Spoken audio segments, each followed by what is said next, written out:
morning, students. So, in last session, we have started computer fundamentals, and we have seen, uh, how CPU works, how memory stores the data in terms of data types and in terms of programs. Then we started programming languages fundamentals. There we study very important things. We study types of programming languages. So if you can recall, so how many types of programming languages are there? There are different categories out there. So one category is, if you can recall from last class, if you can recall from a last class, one category is of machine language. So one category I would write that we have studied in last class is machine language. Then we also study, if you can recall, assembly language. Assembly language. Then we study some high level languages. In level languages, students, there are two categories. Again, if you need to recall things from last session. One is interpreted language. One is interpreted language.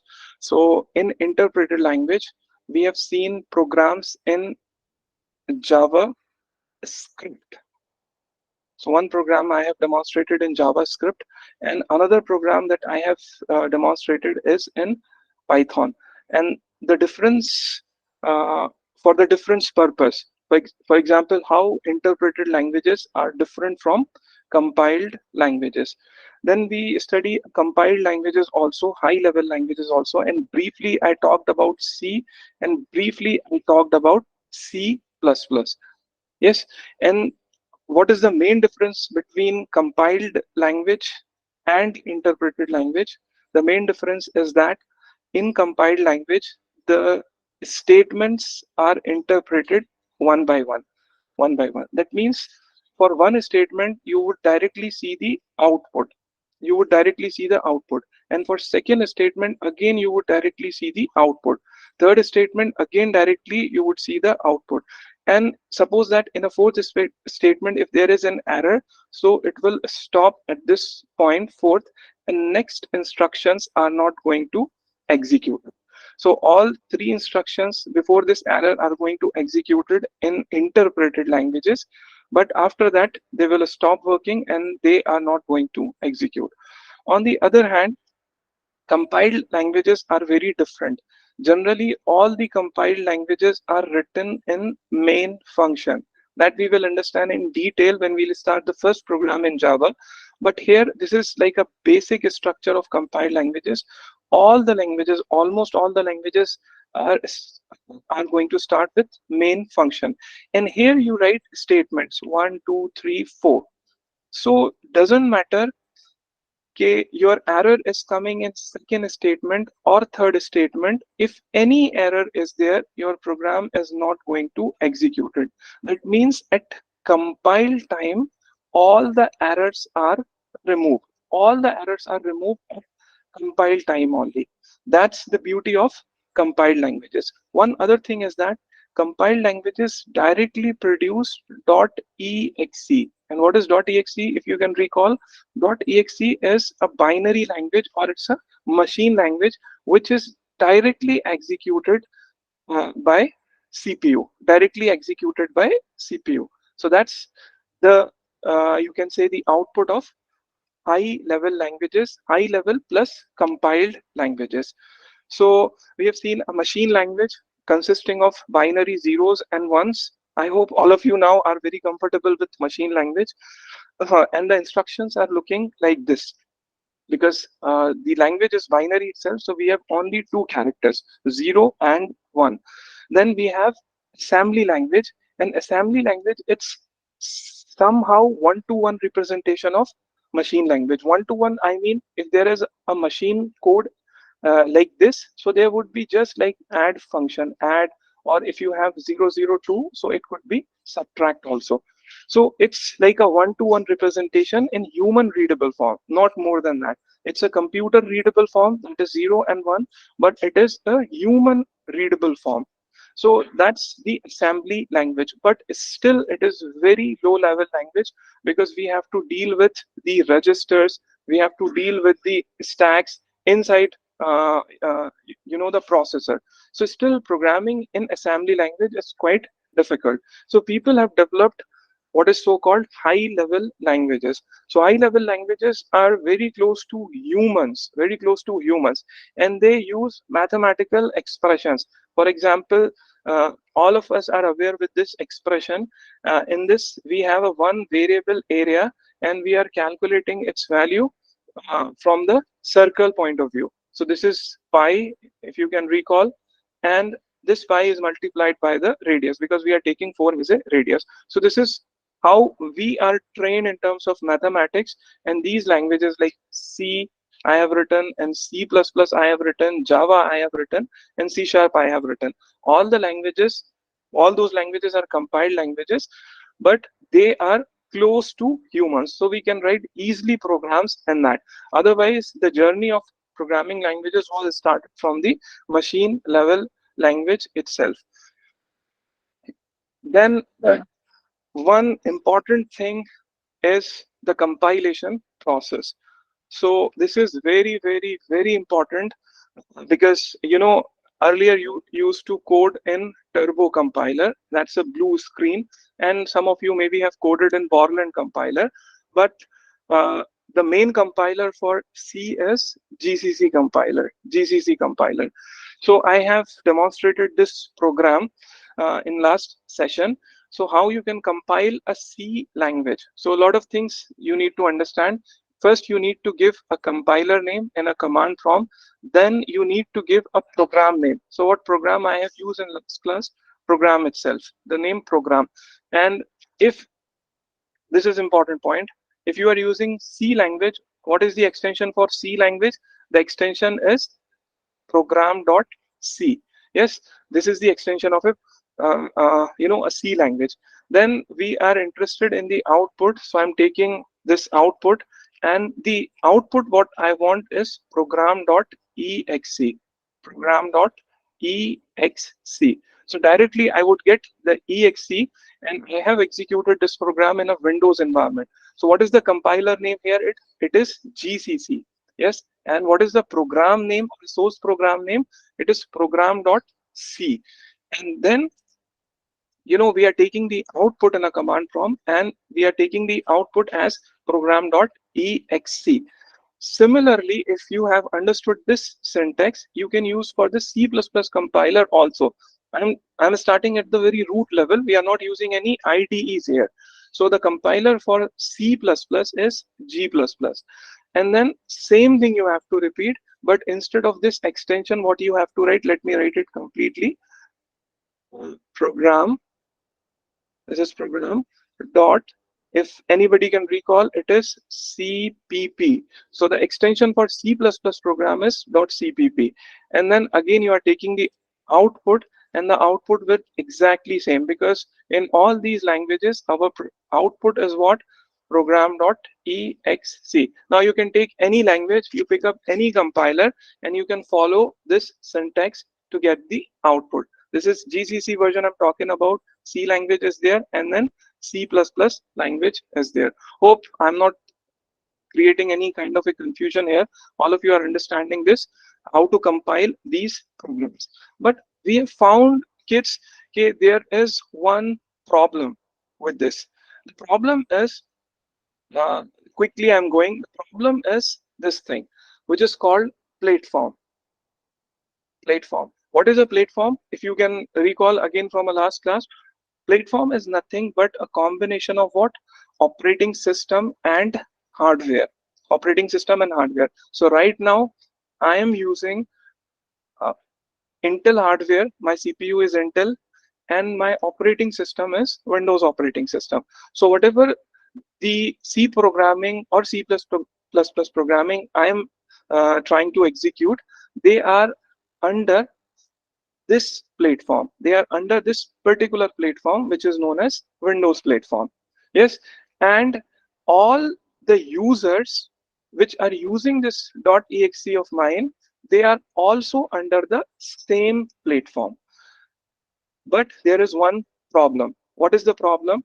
The problem is that if somebody is, even in your class, many of you are using Mac operating system. Okay, Mac operating system, and many of you are using Linux operating system. Linux operating system, especially if somebody is from security, most likely he would be using Linux operating system. And many of you are using a Mac operating system, which is a Unix-based operating system. So this .exe that I have produced in my environment is not going to run on this platform. Definitely, it is not going to run. Similarly, this .exe is not going to run on this platform.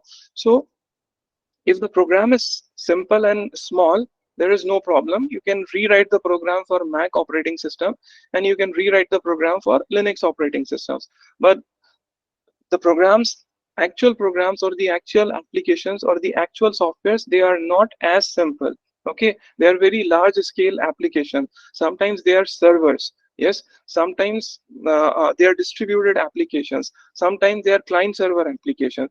So we cannot rewrite for every platform. We need to figure out some kind of a solution so that once I write the program, it should be able to execute on all the platforms. So this problem is taken by one most famous scientist. If again, still we are in the first phase, I mean first session, uh, this is taken by this, a big name, and his name is what? James Gosling.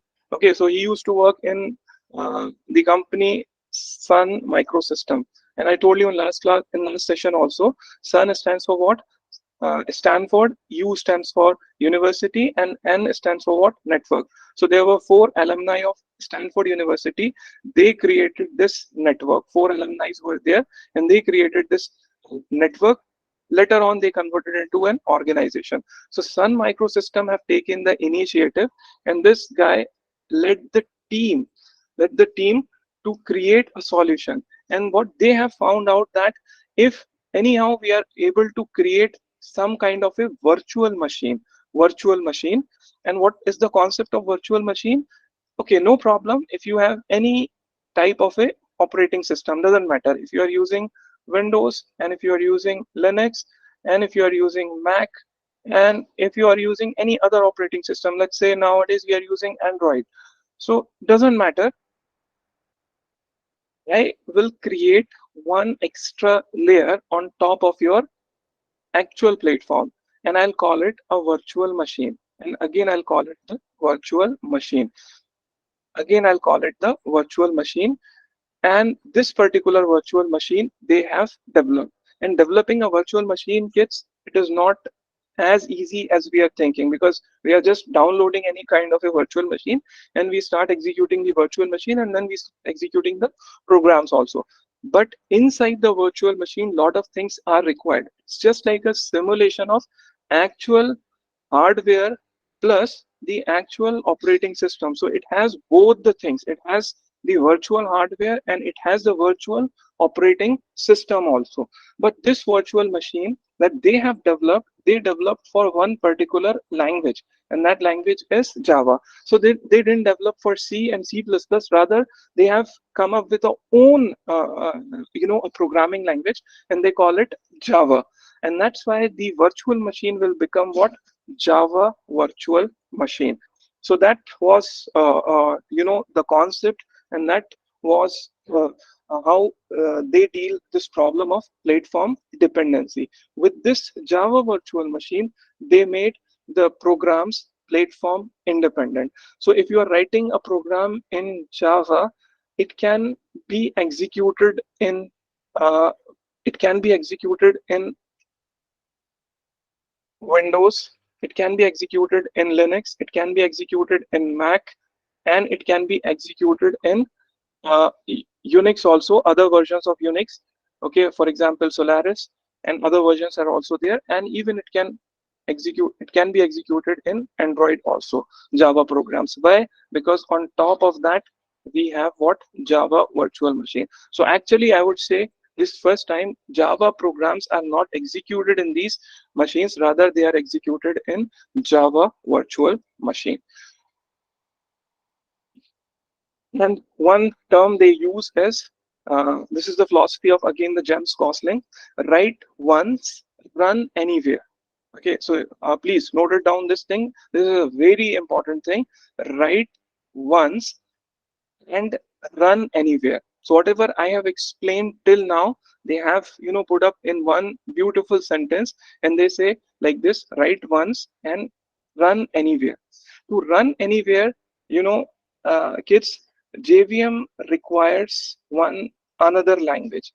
This topic is becoming a slightly complex, but try to understand. What I'm trying to say is that if you have a physical CPU, it has what kind of a language? Binary language, because CPU understand what? Binary language. And if you have a browser, in last session we have seen a browser also, how JavaScript are executed in a browser. So browser understand what? Java. Python engine, I'll tell you the name of a Python engine also. The Python engine understand which language? Python. Okay, so Python engine can understand the Python language. But what about the JVM? JVM understands only one language, and for your information, it is not Java. It is what? They have a very low level language, and that low level language is known as what? Bytecode. Bytecode, and it is very close to assembly language, and rather some people say that it is rather closer to assembly language, and it is very close to binary language. Although words are there, we don't have zeros and ones. We have small one-to-one correlation. Again, it is there in bytecode, but it is very close to machine language. So directly JVM is executing what is known as bytecode. So I'll come here. So uh, till now what we have talked about the operating system and the processor and then the virtual machine concepts. Let me try to take you some of the insights of the virtual machine. So Java virtual machine is an abstract machine, and it provides the environment in which Java bytecode runs. So note it down here. What I'm saying is Java bytecode runs. And then it is not a physical machine. Physical machine in a sense, when you are talking about the actual machine, so hardware and memory is required. But when you are talking about abstract machine, it's a software based virtual machine, and it will allow you to execute Java programs. What kind of a Java programs? Again, bytecode programs only. Bytecode programs. So we'll understand what is a bytecode. Then it also provides a runtime environment. So what is a runtime environment? Runtime environment is used, it's like an interpreter. It's exactly not an interpreter, but you may understand in terms of interpreter. So it's like an interpreter which executes the bytecode and which converts the bytecode into the actual physical machine code. So let me give you the example. When you write a Java program, and Java program extension is .java only. So I have written a java.java. I should write a program.java, but I have written java.java. And when you compile it, you will have something called .class file. This .class file is a bytecode. So this bytecode you try to run on JVM, Java Virtual Machine. So what JVM will do, one of the component of the JVM, that is a runtime component of the JVM, it will convert one statement into the output, and the output is now on the actual screen. Second statement on the it will convert into what? Output. Now the output is on the screen. The third statement, again it will convert into the output. Please, this is slightly complex part in Java, because I told you this is a compiled language. Now I'm saying that this is an interpreted language also. So yes, Java is compiled as well as interpreted language. We'll understand each bits and bytes of this, but please bear with me. And JVM, one of the part of the JVM is the runtime environment. And what is the responsibility of the runtime environment? To convert a bytecode into directly output. And you can see the output. And just for your information, because it is already compiled, then there is no chance of error in that. Yes, in C and C++, because they are directly compiled into .exe, but they are not directly compiled into .exe, they are compiled into .class file. So all the errors are removed at this point, and then the output is displayed. Then execution of the bytecode, and this bytecode is very magical because it will give you the output on different machines. Then obviously if it is a magical, then there is a cross platform compatibility also for this. So Java program can run on various platform, and just I'm trying to tell you from last 20 minutes, Windows, Linux, Mac OS and others, as long as appropriate JVM is available for the platform. Then I would try to give you some insights of this bytecode also. Java bytecode. This is the instruction set for the JVM, similar to the assembler, like I told you. Compilation, generated as an intermediate low-level code when Java program is compiled, and it is representation is it act as a bridge between a Java source code and a machine specific code, and with all of these it will become what? Platform independent. And the other word for the platform independent is this Vora philosophy. Vora is write once, run anywhere. Write once, run anywhere. And let us see this in some animation form. When you are writing a program, so this program is, let me write it, program dot java. So this is what? Dot java extension.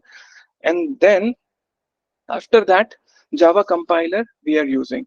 So till now we have used two types of a compiler. We have used GCC, okay, and we have also used what? G++. GCC is for C and G++ is for C++.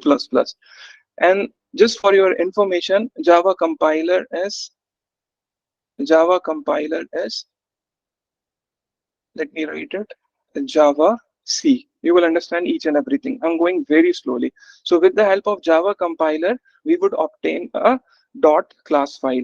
With this dot class file, it can execute on this virtual machine, and it can execute on this virtual machine, and it can execute on this virtual machine. And these virtual machines obviously are installed on different Windows and different Linux and different Mac versions. Yes, so that's the how we write a Java program. Important components again for the JVM, one thing is called a class loader, another thing is called interpreter, and one thing is called just-in-time compiler. That's the runtime of JVM, and it is also called interpreter. Although it is called just-in-time compiler, but you can call it an interpreter also. Then other components of JVM, one is called a garbage collector, that we have to see. Another component is Java native interface known as Ginny, and then some security is also provided. So security components are also there in JVM.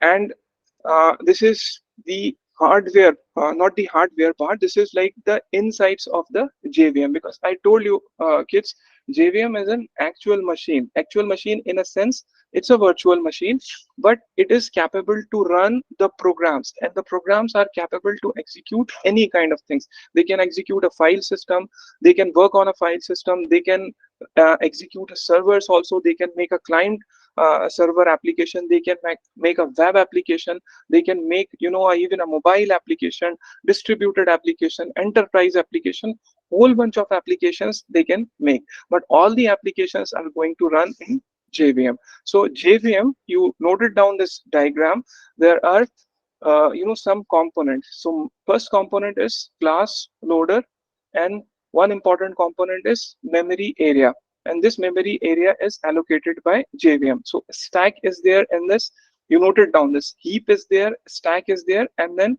PC registers are there. Then I told you about the native method also, and this is about the class area, because we are executing a programs. So programs data are stored not on same data structures, they are stored on different data structures. So some data types, they are stored on heap, some data types they are stored on stack. So very important to note it down. And then the execution engine is there, then native a method interface is there, and then Java native libraries are there. So together all of these will constitute the JVM architecture, and all of the components you please keep in your mind somewhere. so that whenever we are executing a program, we should know where the variables are going, whether they are going in a heap area, whether they are going in a stack area, what is a class area. You should know that. Okay, one by one we'll study that, but this is like, a one picture of JVM, Java Virtual Machine. Then I would start this way also. So how you are going to write the Java program? We have written the C program, we have written the C++ program, JavaScript program, and then Python program also, but still we are not coming to the Java program itself. So we would start like this. First program that I'm going to make is welcome.java. This is my program, and what is the extension is .java. What is the extension for C program? C. And what is the extension of C++ program? It is CPP. And what is the extension for Python program? It is, yes, anybody, .py. And what is the extension for JavaScript program? It is JS. Okay, so these are the extensions you should always know. Then what is the extension of Java program? It is .java. Next step is compiler is required. So what kind of a compiler we are using? We are using Java C compiler. Yes, and then if you compile the Java program, what will happen? This file will produce what? .class file. This file is going to produce .class file, and this file .class file will having a one special kind of a code. It is known as a byte code. Then after that, there would be a JVM also. You can call it an interpreter, and you can call it a just-in-time compiler also. Many names are there. You can call it a runtime environment also. And then after this runtime environment or a JVM, it has all these things. For example, JRE is a Java runtime environment. It is going to produce what? The output.